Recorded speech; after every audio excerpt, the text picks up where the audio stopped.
Hello and welcome to another episode of Indian Standard Time. My guest today is a senior Pakistani journalist, Mehmal Sarfraz. Welcome to the show, Mehmal. Thank you. Apart from being a former op-ed editor of the Daily Times, which is an important daily English language daily newspaper, you have written for the Friday Times. You have worked earlier with the Human Rights Commission for Pakistan, and now you are Deputy Secretary General of SAFMA, South Asia Free Media Association, which we are quite familiar with in India because SAFMA in the past has been quite successful in bringing Indian and Pakistani journalists together to discuss issues of common concern. What we wanted to talk about today with you, because it's rare for Indians to hear the views of Pakistani civil society. We're used to Pakistani officials coming, Pakistani diplomats coming, but we don't often get a flavor of liberal Pakistan, the civil society, its concerns, its views, and that's essentially what I wanted to talk to. But starting off with the media itself, because the media is an important vehicle for articulating the concerns of civil society. As somebody who's been visiting Pakistan often and has interacted with Pakistani journalists, I've been struck by how courageous my Pakistani counterparts and colleagues have all been. Often they are very bold in the way they confront the establishment, the way they confront power, confront jihadi groups. But obviously this confrontation comes with enormous risks. And we've seen in the last 3 or 4 years, killing of journalists, assassination attempts.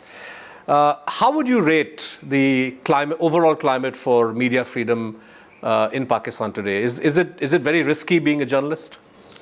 Well, it's a mix of both things. I mean, it is very risky being a journalist, especially if you're anti-establishment, if you're anti-religious extremism, if you challenge the status quo. But on the other hand, we see that there are a lot of Pakistani journalists who are pro-status quo, who are also very cautious when it comes to religion and religious issues, talking about blasphemy laws or minority issues or other such things. But then again, Pakistan is also one of the most dangerous countries for journalists. So we have to face a lot of pressures from a lot of different groups. Like if some of us take on the military establishment, then there is pressure from the agencies, from the military itself. If you take on, I think now actually the more risky thing is to take on the religious extremist groups and the armed groups. The armed group, even or even religious issues like blasphemy. I mean, that has become such a sensitive topic that a lot of journalists who are now wary of discussing blasphemy issues, or even when they're talking about minorities, they will not talk about the Ahmadi issues that much or other such sensitive issues, because then there's a lot of backlash from the general public as well as local mullahs who are, yes, they have a lot of support, they are armed, but they do not belong to any armed militant group as like the Lashkar-e-Jhangvi or Sipah Sahaba. I mean, they're not these groups, they're Barelvi groups or Barelvi people, and even then you can be lynched or you can get a fatwa against you. Right. So that kind of thing happens. So it's from state and non-state actors both. So let's talk about the state actors to begin with. As an editor, or I mean, not specifically about yourself, but the average editor or the average reporter, would they hear directly from officers of the Pakistani military or the ISI कि भाई ऐसा मत लिखो, ऐसा मत दिखाओ? How does it work? I mean, in what way is this pressure felt? Well, sometimes they get direct threats from military officials, like we saw in the case of Salim Shehzad, right, who was called in by the ISI guys. And he was writing about disappearances. Yeah, no, he was also writing. Actually, he was writing about infiltration of Al Qaeda within the. So connections between extremists and perhaps the military establishment. He was writing about a lot of stuff that irritated them. And then there are other journalists like Hamid Mir, for example. He was doing shows on Balochistan and other stuff that didn't really go down well with the military. Then there are people like Najam Sethi and Imtiaz Alam who got threats from both state and non-state actors. Najam moves around in an armored vehicle and with armed guards, and same is the case with Imtiaz, that he has to move around with police cars.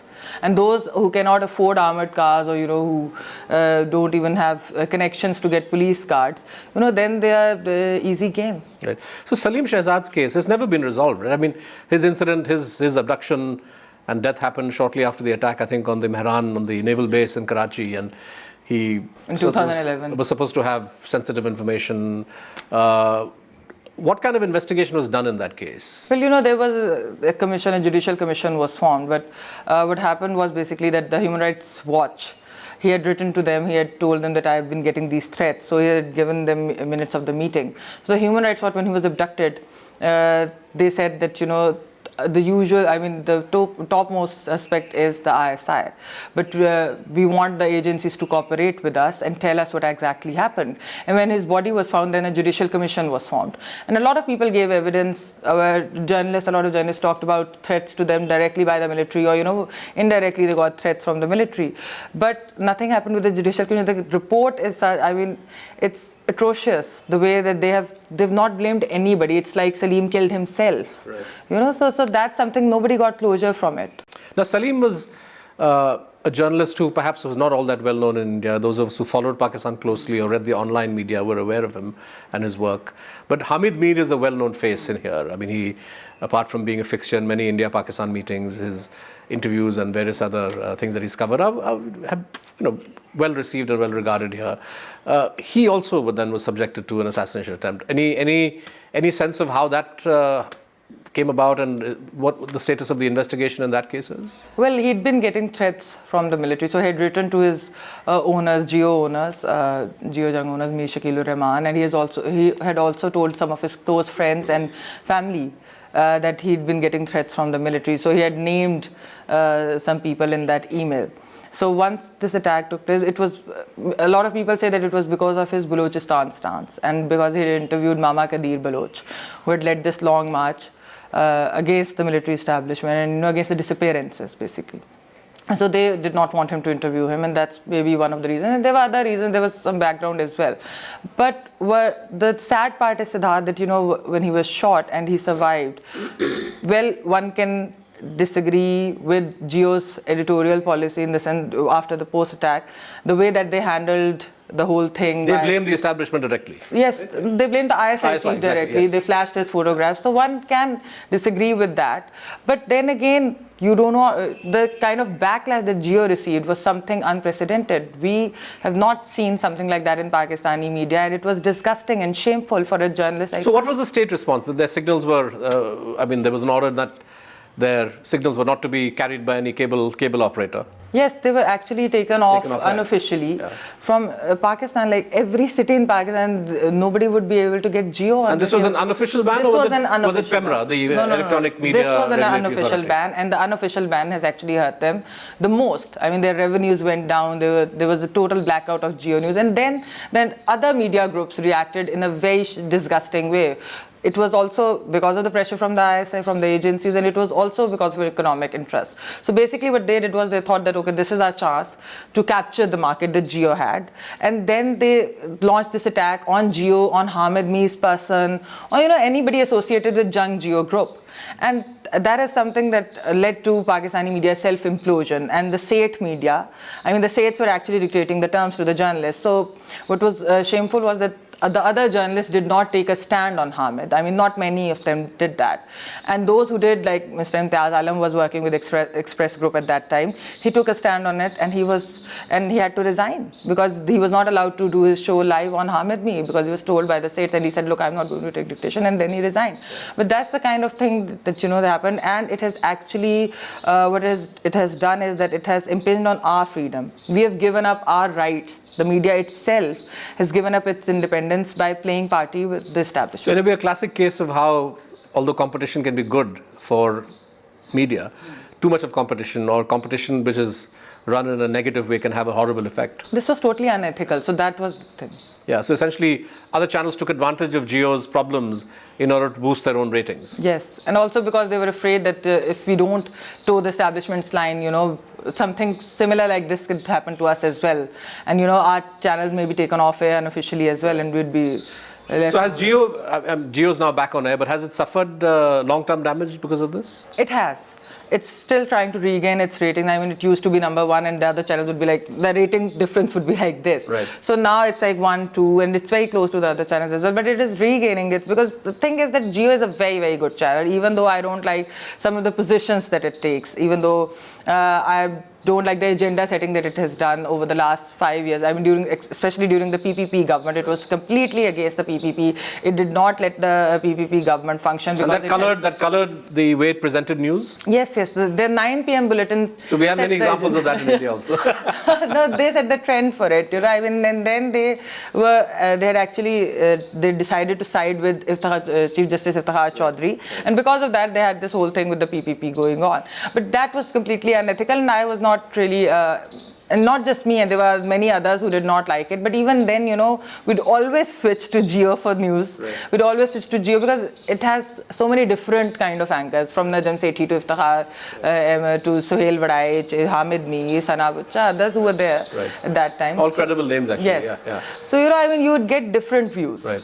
Now, attacks by the government or by jihadi groups are not the only source of threat.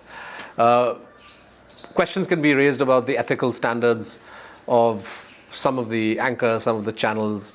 There was a flurry of moral policing kind of anchoring that we saw a couple of years ago. Maya Khan, for example, one of the the anchors, morning show, who would go and surprise kinners or transsexuals or homosexuals on the street and sort of subject them to forced photography. Has that ended, or is that still there, this kind of vigilantism or moral policing among the television channels? It's still there, Siddharth. I mean, even with Geo, that's something that, you can, despite everything, there are some ethical things that Geo still does. So Geo also indulges in this? Yes, they have this televangelist, Amir Liakar, who had once given who did this program against the Ahmadis, and as a result 3 Ahmadis were killed in the following week. And then even now he's done some of such stuff, but then there are other channels like ARY. Mubashshir Luqman is one such name, who's actually gained a lot of rating due to this Geo blackout. So this guy went on against Geo because there was a program, there was a morning show in which there was this Qawwali being played, and then there was an entire blasphemy issue made out of it. The host of that show, Shaista Waidi, had to leave the country immediately because ARY kept playing and kept saying that she's a blasphemer, and then Veena Malik and her husband, others. So they had to flee the country as well. So this and they haven't been able to come back since. No. Right. And this is something that goes on, and even with, as I said, that religious issues are more sensitive when it comes to these things. Like when Salman Taseer was talking, Governor of Punjab Salman Taseer was talking about Asia Bibi and how she had been falsely blamed for blasphemy and when she hadn't committed it. So when he went to visit her, and he said the Ziaul Haq's blasphemy law, he called it a Kala Kanun, black law. That's what we usually say about it as well. So he said that Ziaul Haq's blasphemy law is a black law, and she needs to be pardoned, or the High Court needs to set her free. But what happened was that a lot of TV anchors took a position against him. Especially there was Meher Bukhari on Sama TV, who did who did a one-on-one with him, and then said that there's a fatwa against you and you are wajibul qatl. Right. So stuff like that, and then it resulted in his assassination. And this post-assassination, the same woman that I just talked about. Right. She did a show on the day that it was his funeral, and she started with that if Ghazi al-Din Shaheed can be a hero, then why not Mumtaz Qadri? That was the opening statement. So these things still go on. He was the gentleman who shot the lawyer who defended famous... No, Ghazi al-Din was somebody who had shot the publisher of a book in the 1930s. Yeah, in United India. That's right, exactly. Mehmal, we'll take a short break on this, and when we come back, we will discuss civil society responses to the attacks on minorities in Pakistan and what civil society can do about India-Pakistan relations. Do keep watching. Welcome back. You're watching IST, and my guest today is Mehmal Sarfraz, senior Pakistani journalist. Mehmal, the terrorist attack on the Army Public School in Peshawar saw an outpouring of grief in Pakistan.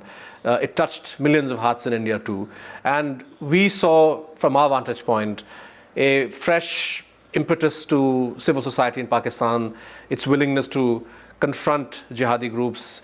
This pressure was also then seen having an effect on the Pakistani establishment, the Pakistani government, which declared that it would now treat all of these groups in the same way, but not differentiate between a good Taliban and bad Taliban. But I wanted to look at civil society, and there's been some effort to have rallies or meetings on the 16th of every month to show that Pakistanis are united against terrorism of all kinds.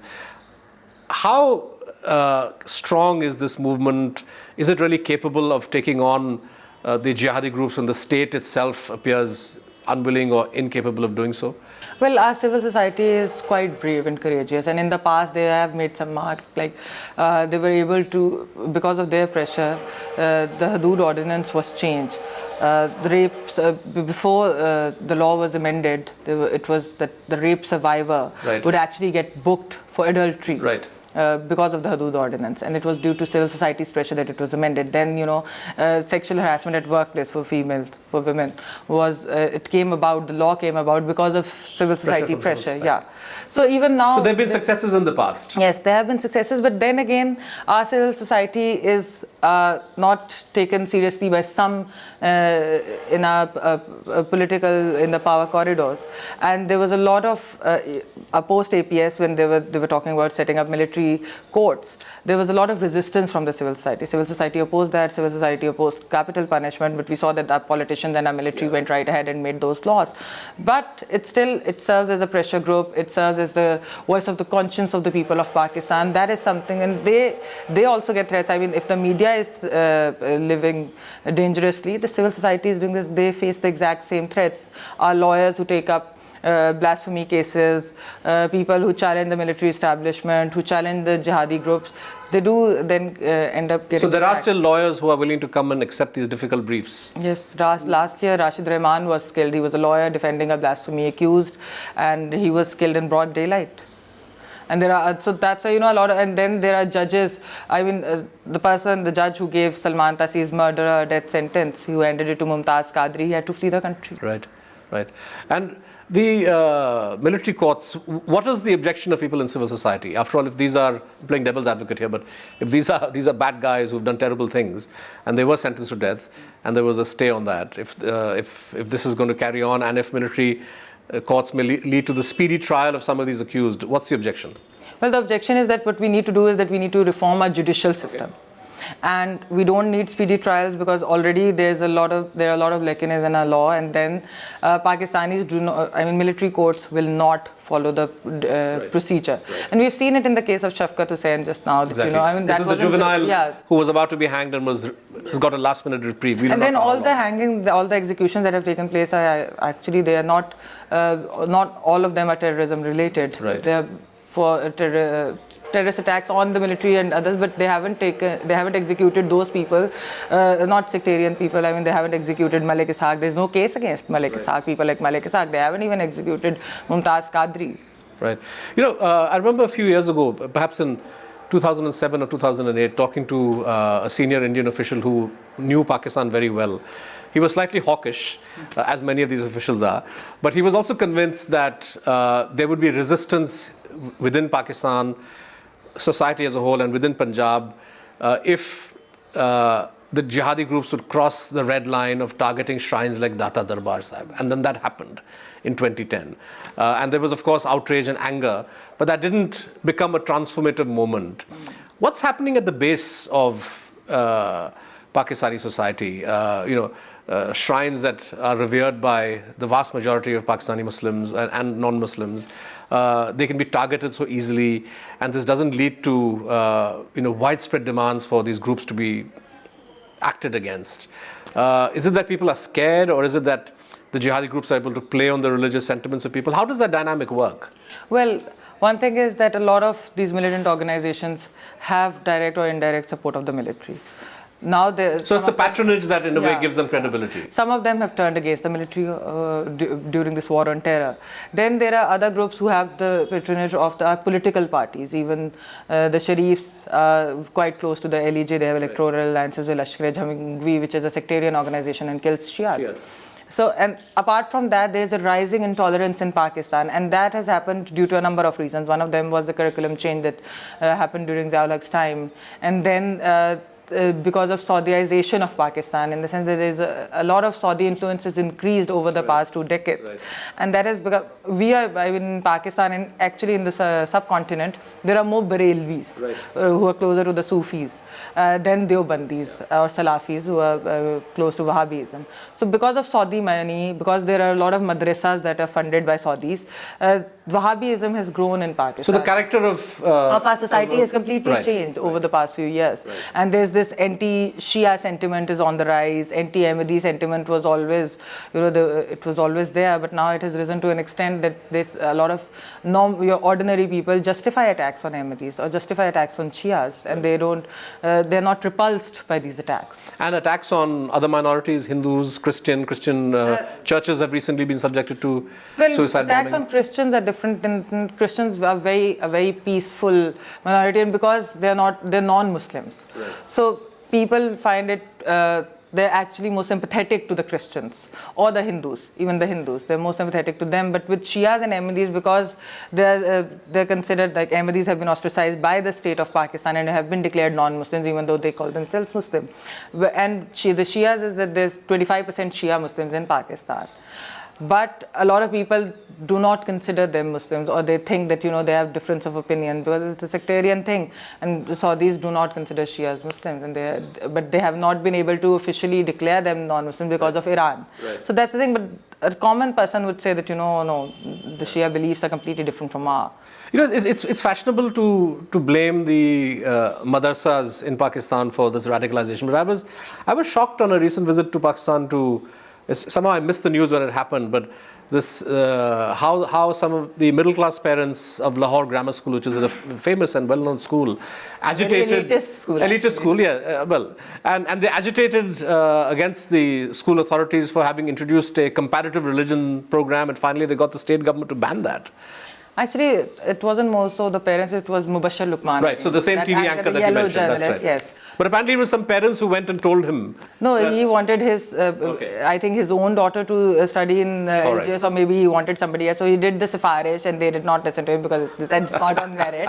And so that's why he said, okay, fine, I'll deal with you guys. Right. But the upshot was that a perfectly harmless course, which every child needs to really learn, comparative religions, got plucked from the curriculum. No, it was taken out. When we talk of civil society and the courageous fight that all of you are waging against extremism, intolerance, the military establishment, the question arises about India-Pakistan relations and how, the argument often made in India is that civil society is too small and ineffectual. When India ought not to tailor its policies towards Pakistan by keeping in mind the likes and dislikes of Pakistani civil society because you're too irrelevant to matter. What do you make of that argument? Well, we may be too irrelevant, but Prime Minister Nawaz Sharif is not irrelevant. Right. And the way that Prime Minister Nawaz Sharif was treated by your government when he visited for Modi's oath-taking ceremony was despicable. In what way? In the way that, when he came here, he was given this... the meeting itself went very well. And they were tweeting with each other later. No, but Mian Nawaz Sharif held his press conference. There was no reciprocal press conference. There was no joint press conference. Then Sujata Singh laid it to the Pakistani authorities and said that, we'll come down hard on terrorism, which is fine. But, Mian Nawaz Sharif is he's taking a huge risk by taking on the establishment. There was Musharraf tribals going on one side, and obviously that had made his relations with the establishment even more worse. They were worse than ever before. And then he did this with the Indian government as well.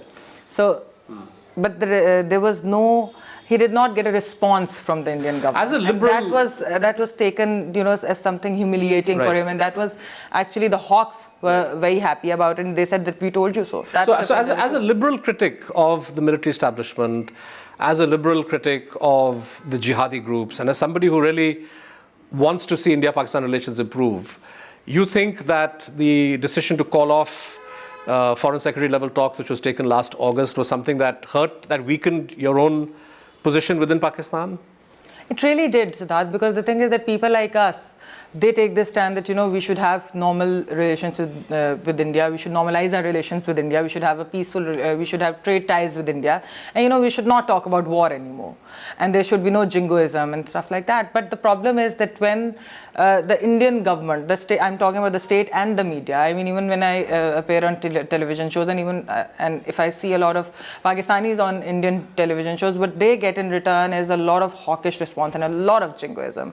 What they get is a beating out of the Indian media, and we don't do that in Pakistan. I mean, yes, I've appeared often on Pakistani TV channels, and I've never been subjected to the same kind of treatment. Yeah, the treatment that they give us, I mean, that's just ridiculous. Right. And that's why a lot of us have stopped coming on Indian media. Right. I mean, we don't come on all shows until we know the anchor and we know that, okay, fine, that person will be better. But even then, sometimes we are disappointed with the kind of response that we get from the guests and others. So that's something that also hurts our cause, because already we are over there, we are called raw agents. We are called Indian agents. We are told to go to India. We are called liberal fascists. And then people like Nawaz Sharif. I mean, Nawaz Sharif is not a liberal guy, but he is he has invested himself in peace with India. He wants peace with India. But when he doesn't get a response from the Indian government, what he gets in return is more pressure from the from the Pakistani military. Right. That no, we are not going to normalize our relations with India, and they're not giving you any ghas. I mean, wo ghas nahi dal rahe tumhe kuch. So why should you do something good for them? Well, I suppose the good news, Mehmal, is that the ice which had frozen over has gotten broken somewhat with the visit to Islamabad recently of Mr. Jaishankar, the Foreign Secretary. I think that Prime Minister Modi appears to be willing to give a further push or a second push for this dialogue process. I hope for the cause of India-Pakistan relations and for the very courageous fight that people like you and people in the Pakistani media and civil society are waging against extremism and intolerance, that this process succeeds. Thank you so much. Thank you for being on the show. Do keep watching Rajya Sabha TV. We'll be back next week with another guest, another episode of Indian Standard Time. Thank you.